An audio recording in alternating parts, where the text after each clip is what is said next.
I called emergency services on myself. Faked a seizure in the third row of a church with 100 people watching because I knew that the man at that altar had been in my bed 4 days before the wedding, and the bride was my best friend. Her name is Priya, has been my best friend since we were 19, and his name is Dom.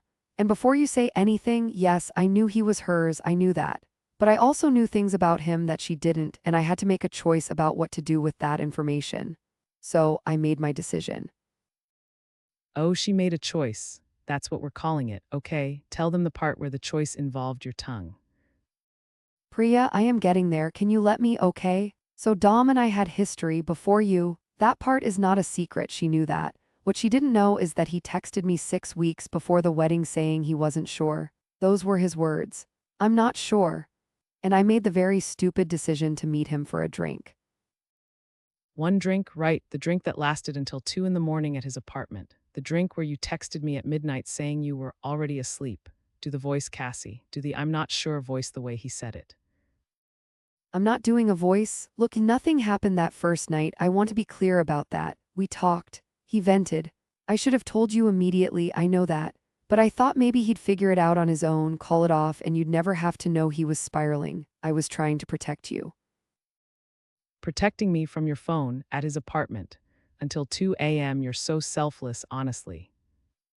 He reached out again, 4 days before the wedding, said he needed to see me one more time, and I went.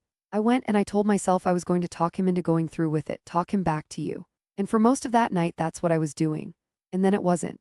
And then I hated myself for 2 days straight, and I showed up to that church knowing what I knew, watching you in that dress, and I could not let it happen. You could not let it happen. Wow, so the solution to sleeping with my fiance 4 days before my wedding was to fake a medical emergency so the wedding would stop and you wouldn't have to watch the consequences of what you did. That's called protecting yourself, Cassie, not me.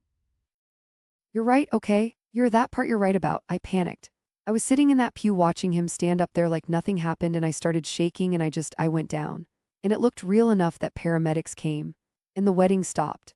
And Dom came to the hospital, and I told him in that room, alone, that if he walked back into that church and married you without telling you the truth, I would. And he still didn't tell me, so you didn't either. You got discharged, came back to my house that night, held my hand while I ugly cried about the ruined wedding and said nothing. For 3 weeks, Cassie, 3 more weeks. I was scared, I know how that sounds. I was scared of losing you, which is, yeah, I see the irony. But I kept waiting for him to do it, to be the one to tell you, because he's the one who owed you that. And when he didn't, when he rescheduled the wedding instead of coming clean, that's when I sent you the screenshots. 3 weeks later, after you'd already been to his apartment twice more, which you didn't put in those screenshots, did you? I was trying to get him to talk to you every time. Say it without the trying, just say what was happening. I was seeing him while you were planning a rescheduled wedding. I was seeing Dom. And I hated it, and I kept telling myself it was the last time, and it wasn't. And then he told me he was going to go through with it, that he loved you, that what we were doing was done, and I sent you everything. Every text, every timestamp screenshot. Because if I was going to lose him anyway, I was not going to let you marry someone who thought he could do this to you. So you sent them because he ended it, not because of me. Both, it was both. And I know you don't believe that right now, and I'm not going to sit here and make you. But you deserve to know. Whatever my reasons were, and yeah, some of them were ugly, you deserved the truth more than he deserved to be protected. You know what the worst part is? You were right about him. Everything you thought you were saving me from, you were right. He's exactly who you said he was that night in the hospital, and I still can't decide if I'm grateful or if I want to never see your face again. Maybe both, probably both.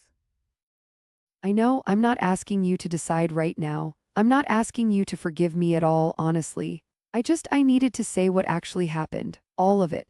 Not the version where I'm the hero who stopped the wedding. The real version, which is messier and worse, and also still somehow the thing that had to happen.